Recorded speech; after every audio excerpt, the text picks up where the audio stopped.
اور ہم نے تمہیں ایک دوسرے کے لیے آزمائش بنایا، کیا تم لوگ صبر کرو گے؟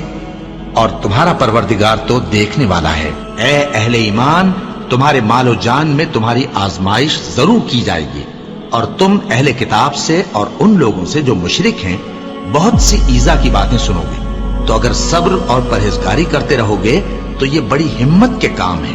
کیا یہ دیکھتے نہیں کہ یہ ہر سال 1 یا 2 بار بلا میں پھنسا دیے جاتے ہیں، پھر بھی توبہ نہیں کرتے اور نہ نصیحت حاصل کرتے ہیں؟ اور جو مصیبت تم پر واقع ہوتی ہے سو تمہارے اپنے کرتوتوں سے، اور وہ بہت سے گناہ تو معاف کر دیتا ہے۔ اور تم زمین میں اللہ کو عاجز نہیں کر سکتے، اور اللہ کے سوا نہ تمہارا کوئی دوست ہے اور نہ مددگار۔ کیا تم یہ خیال کرتے ہو کہ یوں ہی بہشت میں داخل ہو جاؤ گے؟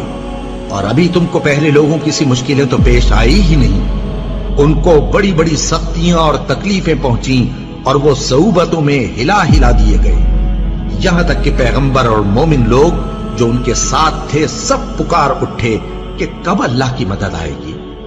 دیکھو، اللہ کی مدد ان قریب آیا جاتی ہے۔ اللہ کسی شخص کو اس کی طاقت سے زیادہ کا ذمہ دار نہیں بناتا۔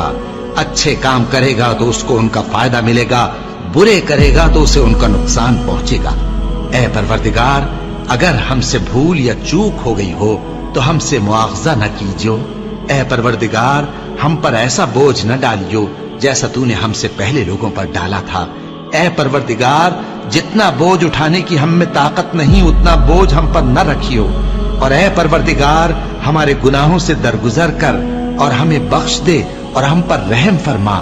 تو ہی ہمارا مددگار ہے، سو ہم کو کافروں پر غالب کر۔